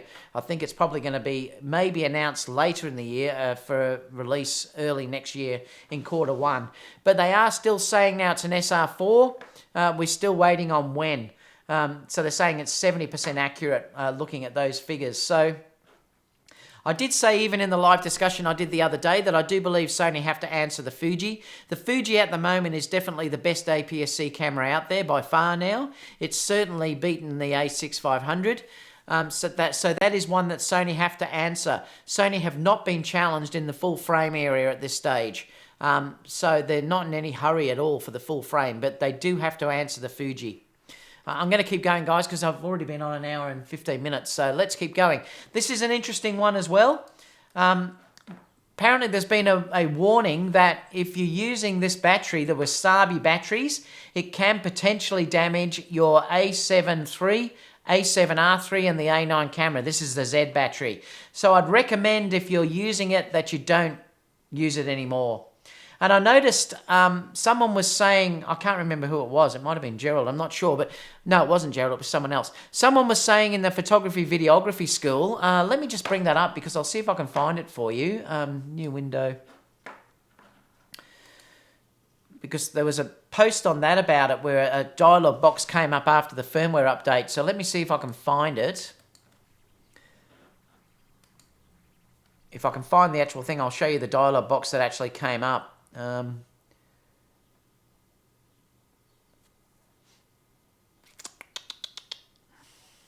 We get a lot of posts, so I'll only see quickly if I can find it. But it was mentioned in here somewhere. I can't remember who posted it though. It might have been Gerald. If I don't find it, I'll just continue on. But it was an interesting article because someone showed a dialog box that came up after it. No. Bummer. I was hoping I could show you. No. It's gone. I'm not sure where it is. But the dialog box itself was funny because it only came up after the firmware had been updated. So obviously Sony has done something in the firmware to check about that battery. And it did come up with this. I'm still trying to see if I missed it. It did come up with the dialog box, and he said, I think it was Brett, said that he saw this dialog box come on, and I wanted to show you. Yeah, it's gone. Bummer. No, it's gone.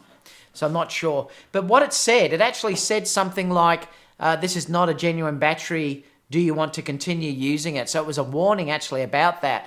Now I noticed in, let me just quit this here. I noticed as well that this is Brian Smith is saying, and that's probably why, perhaps because he updated that firmware, and he said he's received this warning today that Wasabi WP batteries are not compliant and may damage your Sony a7 III, a7R III and A9 camera.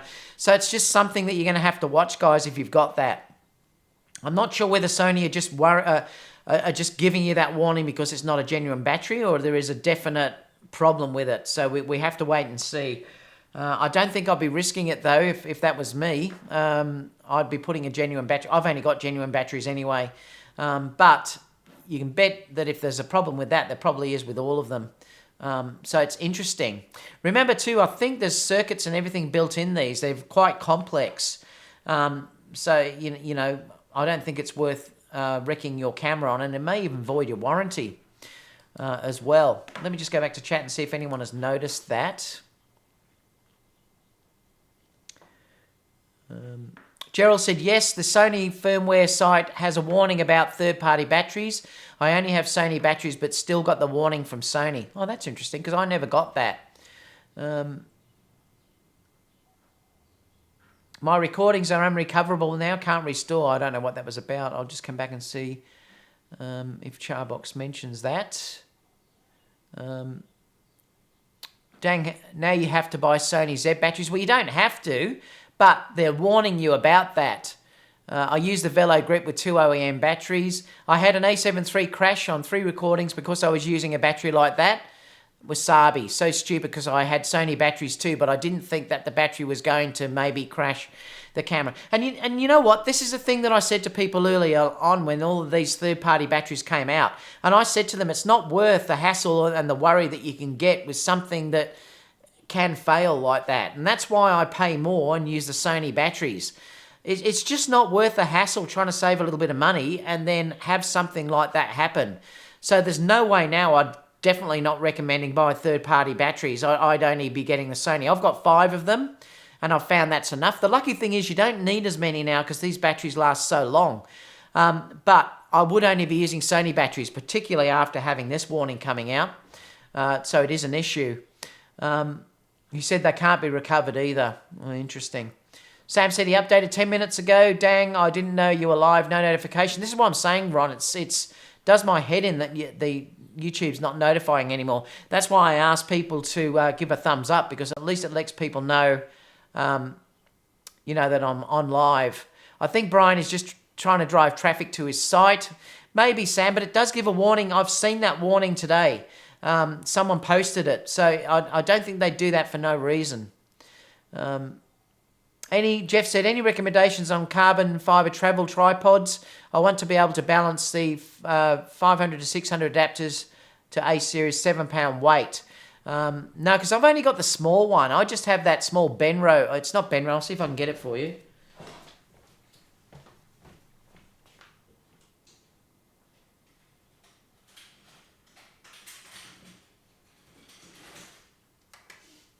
I'm just using the Me Photo one. So that's the one that I'm actually using.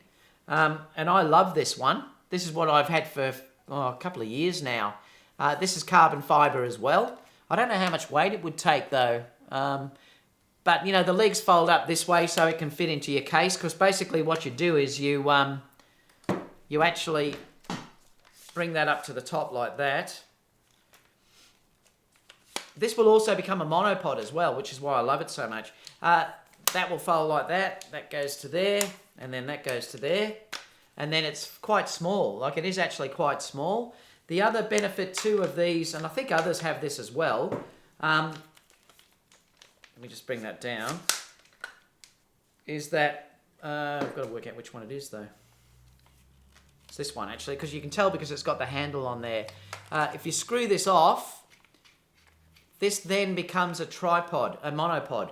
And all you do is screw the head off there and put the head onto this. And then you've got a actual monopod, which is what I love. So it's great. Like, it's fantastic. Some places don't let you take tripods in. So the beauty of this is they will let you take monopods in though. So the beauty of this is you can screw that off and put the head onto that. And then you've got a monopod and it works fantastic. So that's what I use. It's the Me Photo. Too bad I've used so many batteries. Weekend shooting can get through the weekend on one battery. That's right, I very rarely change now. They're amazing. Just bought new Sony OEM a few hours ago. No regrets. Yeah, I always pay for the original batteries. Have to click bell next to subscribe. Yeah, but people are, Jeff, and they're not getting notifications. That's why. Got to go, A9 is on fire.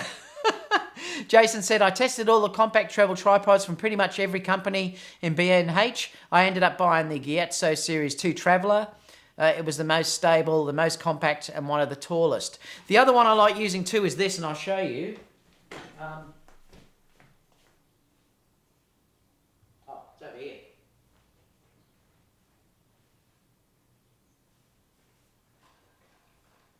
I also like using this one. This is that one. So that's a really nice carbon fiber tripod as well. I do like the carbon fiber because if it does get cold, you know, they're not cold on your hands. Plus, they tend to not have. I'm just going to put this up so it's not going to fall down. They tend to not have vibrations and things like that that your steel ones or aluminium ones can have. So I do like the carbon fibre tripods. And then I've obviously got a massive one in the studio as well. Is that going to focus? I've also got a massive one in the studio. You want to see that one? I'm going to get it.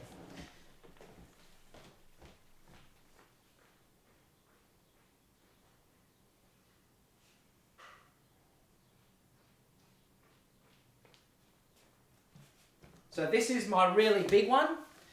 This is a Miller Solo 75. This is incredible. This is also carbon fibre, but this will go, this is massive. This is only on its lowest. It'll go, I don't know how tall, but it's massive, this one. I really do like it. Yeah, so this is the Miller, I think it's the Miller Solo Rapid Lock 75. That's what that one is. But this is fantastic. Now, if I'm doing video and I want something really stable, I use that one. So that's my video. If I need something that I can take into a church or take behind and stand it behind, you know, someone that's over 6 foot tall, that'll go massive. Sam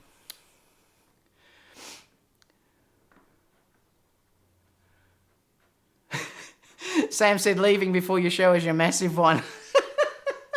I'm keeping it clean. What was that second tripod brand? It's a Giotto, I think it's pronounced. I'm not sure how you... Let me bring it up. It's Giottos, I think. They're quite a good brand as well. Again, all the ones that I've got are carbon fibre. What's the slider? The slider on there is this. It's actually the Eldochrome. I'll take it off and see if I can show you. Oh, I won't take it off. It's going to get too awkward. Yeah, it's the Eldochrome slider. I'll see if I can bend it down so you can see it.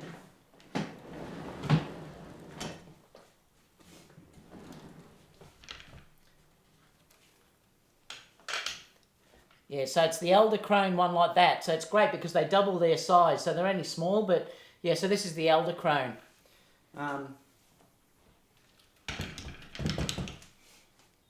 The Miller tripods are incredible though. They're very, very expensive. Very expensive. They're Australian made, but they're great. I wish they do a Sony Alpha event in Charlotte. Well, I wish they do one here too. Australians always get left out. They are all work for you, but in my experience, the Giotto is the most stable. Diminishing returns hit hard on the price. Eric is saying hi as well. Jason said, I'm curious, David. I'm only short, Jason. I think I'm 5'6". I don't know what that is in centimetres. No, it's not too personal at all. It doesn't bother me at all. I'm 5'6".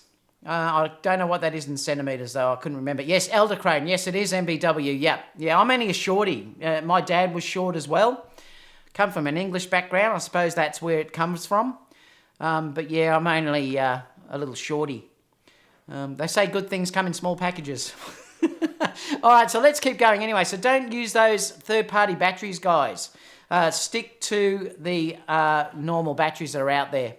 We've been going for 1 hour and 28 minutes. I'm going to get abused again. Over here too, this story, I just wanted to show this because it's some camera. It says camera porn. It's interesting. A7 III, Canon EOS-R, and the Nikon Z. Side by side, so you can sort of see the comparison of how they compare. The ergonomics probably definitely of the Canon and the Nikon are going to be better if you like bigger cameras, but look, you know what, I don't have any issue at all, but like I said, I'm a shorty, and I have fairly small hands, so I'm comfortable holding the camera like I am. Like I suppose if some of you are 6 foot and you've got massive hands, you know, you're going to have trouble holding the Sony cameras, but I don't, so they fit me beautifully, and I love the actual size. That's why I don't use the grips. I've got them, but I don't use them because I like the ergonomics and the feel of what these are. But if I said, if you have big hands and you're very tall or whatever, you may like them to be much bigger, and that's where the ergonomics of the Canon and the Nikon, because of the bigger grip, will suit you more. But, you know, you can sort of see the size of them really are fairly close if you look at the cameras overall. The Canon it's got much more of that normal Canon round look. Nikon sort of always had that square type look, and, you know, the Sony's sort of in between, but the Canon looks like a typical Canon, you know, very rounded edges and stuff like that. But, you know, if you're looking at them, it's interesting to sort of see how they all actually are. But like I said, I haven't got a problem. But the Nikon definitely, the grip looks massive. So if you did want a nice grip, the Nikon particularly has a lovely grip there that you can grab onto. You can sort of see the difference here. Look how much that does protrude out from the top of the camera. You can also see here, you know, where your dials are. I'd prefer a dial to be over here rather than have that LCD there. Just same with the a7iii, I'd prefer a dial to be on here as well, like the A9 has. Again, they're pretty close, aren't they? There's not that much difference apart from the grip. The body is a little bit bigger, so that it definitely is bigger than what the Sony actually is, but very similar in size. But like I said, if you did have very large hands and you were, you know, a big bulky person and tall and whatever, you might want to have a larger body to go through. I'm going to keep going because then I'll come on to questions in a minute and we'll go back through all of these. Last thing I just wanted to touch on was this, because I noticed there's a whole article about this and I'm going to link it down below, and I think it's a load of crap. And I'm not even going to go through it, but basically the thing is, I keep hearing this thing about, is Sony Color Science that bad? And I think that guy had an agenda when he was writing about this. I've never had a client that's complained to me about color science, and I just think it's something that the other manufacturers, particularly Canon users who are jealous of what Sony can produce, just keep throwing back, and it's just ridiculous because I've never ever had a client say to me, David, I don't like the color of the image, ever. So it's just stupid, and it's something that people should stop going on about. It's nonsense. I proved it when I shot that image between the Canon and the A9 recently, how close they were, and it's something with one tweak of a dial, you could get them both looking exactly the same. And I think the article's flawed anyway because of the way they were talking about how they did the color balance and things, the white balance. But anyway, have a read of it and let me know what you think in the comments down below, but I just think it's a load of crap. But anyway.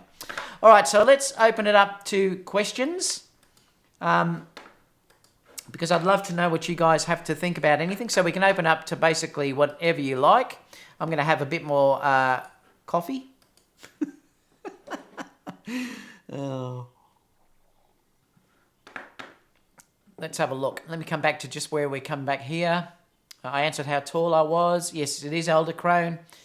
Ron says, which of those two you recommend for stability? Well, definitely the Giardos was heavier, so it is more stable.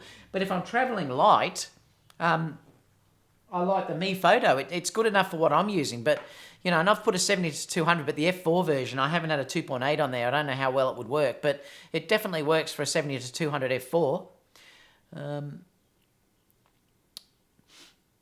And I do definitely like the carbon fibre over the aluminium. It's just like I said, if you're travelling, it's lighter. It's also not as cold to touch. There's no vibrations, things like that.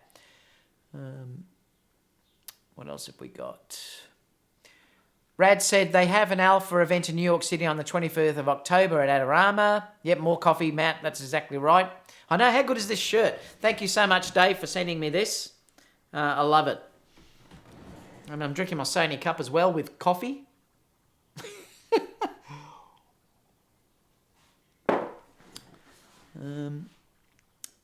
I think my fingers are going to have a hard time getting on the lens release area. Yeah, that if you have big fingers, it will be a problem. Jason said, I'm 6'1", 6'2", and my Sony cameras just feel fine in my hand. Well, there you go. Thanks for sharing that, Jason. Gerald said, I'm 6'3", large hands, and I'm still completely comfortable. Good. Thanks for telling us that, guys. Charbox said, Nikon feels the best. I tried all three. Yeah, okay. Erica said, I like the small discrete cameras with compact but good lenses. Can fit in a purse. I know, and that's why I love that 35 so much, you know. I mean, I love that 35. It's bloody brilliant. Like, look at the size of it, you know. I mean, it's what a fantastic way to travel around. It's just so good. Charbox said, but a single QD slot is unacceptable, and I am going to put another video about that because I read an industry article about it the other day. There's no way ever I will shoot with a single camera card again for a paid job, ever. It's not worth it. It's like playing Russian roulette. You owe your clients everything. You owe your clients to give them the most professional service you can give. And if there's a camera that's available that will have 2 card slots that protects their data and their job, if it can't be reshot, you owe them that much. Therefore, you shouldn't be shooting with a camera with a single card slot, because if you're doing a wedding, that cannot be reshot. So you shouldn't be shooting a wedding with a single card slot camera. No way. There's no reason to do that now. No reason at all. Casper said A9 with a grip solved. Yes, if you're true if you like a bigger grip. I like using the battery grip with my a7 III. Yeah, I hate it. I just like it all being minimalistic. Liam said, David, show us some photos of you in the beginning days of your photography career. I can imagine long locks of hair. I had one the other day I showed. Let me see if it's still on my phone, because you'll crack up. Let me see if I can quickly find it, because I downloaded one the other day just to show you guys, because I know a lot of you have been asking. Oh, don't tell me I got rid of it, did I? I think I did. Let me just have a quick look in here. Because it had me with curly hair, you'd crack up.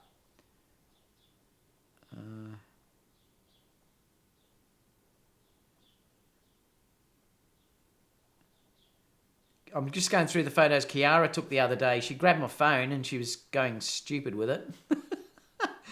Hang on. Let's see if it's here. Oh, don't think it is. No, I'll have to find it. I'll see if I can find one for you guys so that you can actually see. This was in my Nikon days though. But I still had hair there. But that was in my Nikon days. That's the D850, I think, that I was actually holding there. That's my granddaughter. I'll see if I can find one for you and show you next week if I can remember if I can find one. Because I did have one where I had the nice curly hair. Yeah, I don't know where it is. Check out Kiara though. You'll crack up, because check out Kiara when she got hold of the camera the other day. She just grabs my camera in the car and she starts, let me see if I can, she starts this, like she's doing multiple selfies. She never ever stops, that girl. She's such a crack up. Like, she's got millions of them on here. She's just going through and through and through. She's such a live wire. I'll see if I can find one for you though.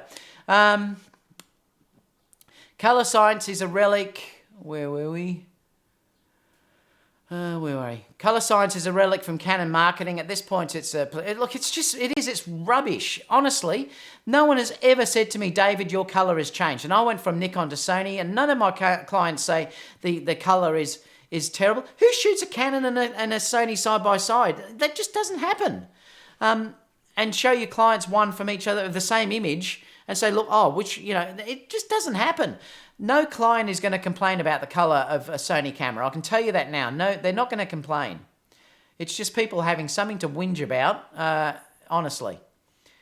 I mean, it has got better. I mean, but then no one ever complained when I was using the a7R2 either.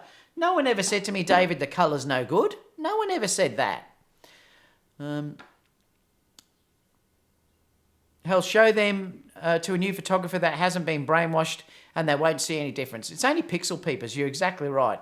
I think the Sony a7 III's color is quite good, but the a6-500 I really don't like. Yeah, I don't really use the a6-500 though. I don't use it for paid shoots. Gerald says, I know you have strong feelings about Godox copying Profoto. New Godox has a wireless trigger with Bluetooth and cell phone app to control lights and new modelling lights. Well, good on them. You just got to be careful though too. Just make sure if you are doing that with your modelling lights, the beauty of the Profoto one particularly is it's anti-flicker. It's like a video light. And that's one thing that you've got to be careful of. When you're using these strobes, like even my Profoto B10s have a light at the front, an LED, but it's not perfect. It can actually flicker a little bit. Whereas the Profoto B10 is designed for video. So it actually is designed so there's no flickering. And it's beautiful. But yeah, I like that camera app. I really do. So if they've got that for Godox, Gerald, it's a great feature. I know you can control it on the top of your camera, but Profoto, for some reason, don't let you see the power ratings on the top, which I don't know why, but I do like controlling it. But I don't use the flash control much because I can control that on the actual camera. But what I do love is to be able to control the continuous light from my phone, because I can just be looking at what I'm seeing, and Kerry can be holding that, for instance, on the bride or whatever I'm doing, and then I can be controlling the temperature and also the actual intensity very, very quickly and match it and then shoot. So I do love that. So if Godox are bringing that on, good on them. What intervalometer do you recommend? Well, I'm using that. I'll grab it. You're going to hate me going again, but I'll grab it for you.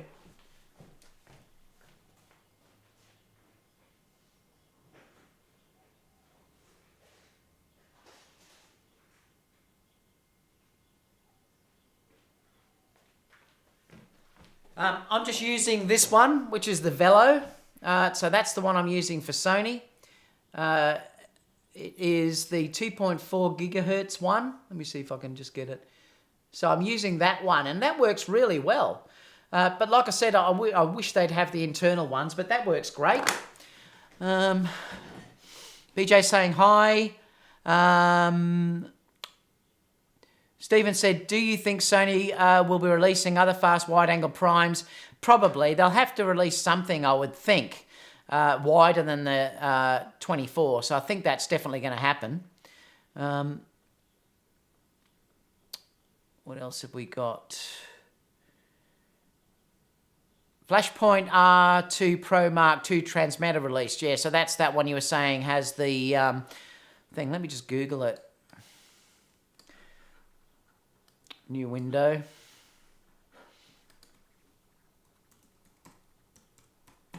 Flashpoint, what was the model number? Flashpoint R2 Pro.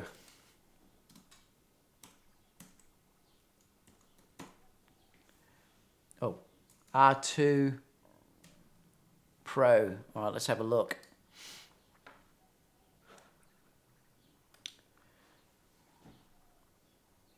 That's a 2 gigahertz. I'll bring this up so you can see it. So we're talking about this one. So this is the new Flashpoint R2 Pro transmitter through there as well. And it's $69, it's actually saying. So, interesting. Anyway, so that's that one. Let me keep going down with the questions. Do you think the a7S III will be as good in pictures as it's going to be for video? Yeah, I probably will be. There's been a fair bit of time now in between. It just depends on how many megapixels they give us, though. We're still waiting to see. But there's nothing wrong with the a7 II. It's just that they're only 12 megapixels. Sam said, re-2 card slots. What's more likely to fail, the card or the actual marriage? It doesn't matter, though, Sam. It's happened to me, and I'll never, ever let it happen again.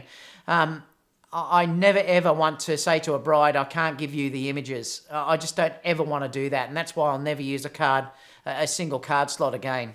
They're not going to understand. If that happens, they are not going to understand. They'll say, why didn't you use a card with dual card slots? Rodell said, would you recommend the Sony Zeiss 55 for gimbal? Yeah, I love it, and I use it all the time. Yes, so I would. Jeff said, I'd love to get constructive criticism here or from the crowd in comments. Just had real cameras last 2 years. I'm really starting to get into it. Join the photography, videography skill, Jeff, and, that's where you post things and stuff like that. But because this isn't the place to do it. But, that's what I've set up that photography and videography skill for. If you go back to the start of this video and watch it, you'll see where I should talk about that. Ron says, Tony had his card corrupt on a new Canon mirrorless, and that was at Canon's press release. Exactly. Look, it's going to happen. I've just had a hard drive fail in my back. It is going to happen to you. I was so blasé about it, guys.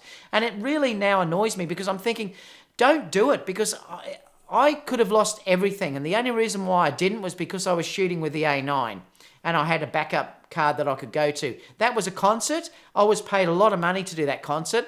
I would have been devastated if I said to them I couldn't deliver your images, and they would probably never would have hired me again. My reputation would have been dealt a blow. The client would have been upset. They're not going to recommend me to anyone else. If you do that in a wedding, that bride is not going to recommend you to anyone else. The bridal party ain't going to. It's not worth it, because trust me, it can happen at any time. If you Google it, you'll find, yes, it happens rarely, but it will happen. It is like playing Russian roulette. Don't do it. If it's something where you're being paid and it can't be reshot, just don't do it. Have 2 cards. I used to say that too when I was blasé about it. No more after it happened to me, and it hasn't happened again, but I'll never let it happen again. Stephen said the 24mm looks good, but I want 16. Yeah, the 24 does look really good, but it may not be wide enough. Just look at that photo of John McEnroe. Looks like David. Fathom Rocker said, would love that, mostly because I own the 2470 GM, so I have 24mm covered. I want something wider, yep. Sam said, camera egos are subjective. Everyone has different size hands. Don't know why YouTubers keep bringing this as an issue. Glad the Sony is smaller. Fits me personally just fine. Yeah, me too, Sam. They'll always have something to whinge about though, Sam. That's the thing. Fathom Rocker said, I ordered the 24mm, then cancelled like 2 days later. Ray said, does the Canon second camera, the EOS-R, going to have dual pixel and 5-axis? Not sure. Well, I haven't said yet what that's going to have. It'll be interesting to see whether that has 2 card slots, the new one that comes out. Charbox said, have you experienced any marriages where brides said no and left? No, never. Never. That'd be terrible. That'd be awful. Tony says, wanting to get into film making, wait for the a7S III. Also, does Super 35 mode give more cinematic results? Well, it does if you're dealing with the a7 III, because you get a better result with ISO. The A9, it doesn't make the slightest bit of difference. You can shoot full frame. That's why I'm saying the A9 is the best video camera out there. The a7S III, if you want to get into cinematic results, I'll probably get the a7S III. Just wait if you can. The a7 III, though, is still a great video camera. But yes, you should shoot in Super 35 to get the best low light. What good video light was that? I've been looking at something affordable. Well, what I'm using there is the Profoto B10. It'll be in the links down below. Gerald said, that is the old trigger. Oh, okay. So there's a newer one than that, Gerald, is there? Thanks for letting me know. Happened to me, the card or the marriage. Streets of Vancouver said, David, what 3 changes would you like to see Sony incorporate in their flashes that there aren't currently? Well, probably price, because they are quite expensive. But there's not much I don't like about the Sony flashes. I love the way that they work. The way that you can tilt the flash is fantastic. I'm really happy with them. I've got the high-end flashes, but, you know, I really love them. They've got the LED. I'm going to run off again and I'll show you.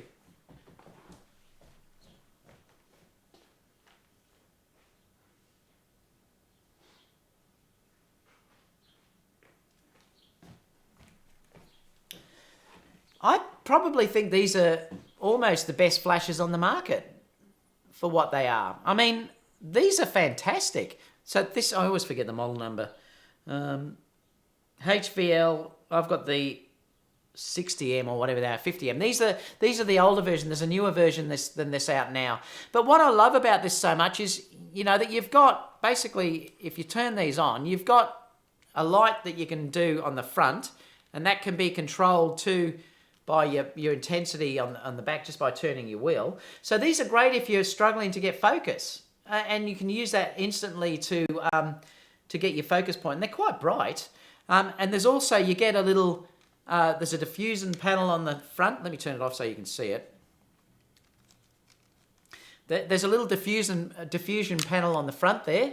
You can also, there's also a yellow filter as well. So if you want to match incandescent light, you can also use that too. But what I love about this is you have that flipping part, which is great, because if you're dealing with your camera, let me just put it on and I'll show you what I mean. If you're dealing with working like this, any other camera, when you go that way, you can't move You can only do this, so you can't then point up. But the beauty of the Sony flashes is I can do that. It's the only flash on the market that gives you that. That is fantastic. I love it. So really, there's not much that I would like to change on what Sony have. I actually think their flashes are very good, but they are expensive. I mean, you know, and this is the thing we go against too about Godox and stuff like that. Like, you can probably buy 3 Godox flashes for the price that you can buy 1 Sony flash. So it's hard, but I really probably wouldn't change much about them. I actually like them as they are. Where are we? A few more questions and then it'll be finished, guys. Let me just Google this. Flashpoint Pro R22 copy. Check the Adorama site. New window. Let me go to Adorama. And then put this in.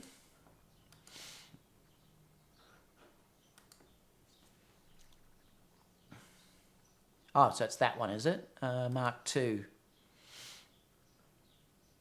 Oh, yeah, I see. So let me just bring this up. Oh, yeah, so there's more controls there. Yeah. Yeah, there's controls sort of all over the place, isn't there? Sometimes that can be a good thing. Sometimes it can be a bad thing, because sometimes the more controls you have, this is probably for your light through here, I would say. Sometimes if you're dealing fast, I like them to be as simple as possible. But, I mean, if you like having controls on the thing like that, well, it can be quite good. It looks like it's quite complex. But, yeah, they're saying 69, so still the same price, so that's good. So they're not charging you anymore. So if you're into Godox, that might be a great trigger that you can actually use. Let me just come back to here. Ray Davis said, did you touch base with John Sasan? He's interested in collaboration and loves your work. No, I haven't yet, Ray. If you know him, get him to contact me. Sam said, really need to go now, David Oastler. It's been a pleasure once more. I'll come and assist you for your shoot next time you require help. We can share a coffee afterwards. No worries, Sam. Langston said, good evening, fellow photo enthusiasts. You're just coming in as we're just about to finish. We've been going an hour and 51 minutes. Boy, I'm going to get slammed again. What brand and size video monitor on hot shoe did you have on the A9? It's this. It's the small HD. So that's the one that I'm actually using. You don't have to have that big a battery, but yeah, I like it. I really like it. And I bought the hood as well, so at least you can use it in the sun. Works well.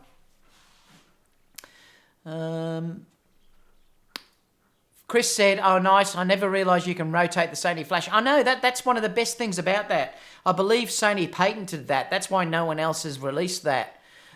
Tony said, David, did you save the RAW file onto card too? No, I only saved JPEG, Tony. But remember, my exposures are close enough that I can recover on the JPEG. I tend to, because both cards aren't fast, remember you only have the one UHS-2 card. The other second card is a UHS-1. Because of that, I write RAW to the UHS-2 card because I need the speed, and then I'm writing JPEG to the second card. The second card is only there to do in an emergency so I can use the files. I can use the JPEGs. I mean, they're good enough that I can use them, but I always like to tend to use the RAWs first. But no, I shoot JPEG to the second. Yeah, it was RAW that I lost. Yeah, I was just lucky that the JPEGs were fine. And that's about it. So any last questions, guys, before we call it a day? Like I said, stay tuned because I will have the wedding behind the scenes that I'm filming tomorrow. That will be up as soon as I can get it edited and up. So I'm whether I'll put it all in one big go or whether I do it in chunks. I'll have to see, but at least you'll sort of see behind the scenes and how I work. Apart from that, I'll probably have another couple of videos up next week as well. Well, I will. I won't have anything up tomorrow, obviously, because I'm doing the wedding. So I'll probably try and pop on Sunday sometime as well. So if that's it, if you have any other questions, guys, leave them down below. I'd love to know if any questions. I always read them. Sometimes I just can't answer them now, but I always check with a heart or something. I always read them, though. But Yep. So if you've got any things down there, make sure you join the photography videography school on Facebook. That's a perfect site. Don't forget to add me on Instagram here, Oastler, and I'll add you back. If you add me on Instagram, I'll add you straight back. So add me on there. That's always a great thing too. We should all be supporting one another. So apart from that, guys, I'll see you all next. Yeah, I will do processing sessions too again, Tony, as well sometime. All right, guys. That's it. I'm going to finish my coffee. Well, actually, it's finished. I'll see you all. Yeah, I know. I do have to charge all the batteries. See you all again soon for the next video, guys. Bye for now.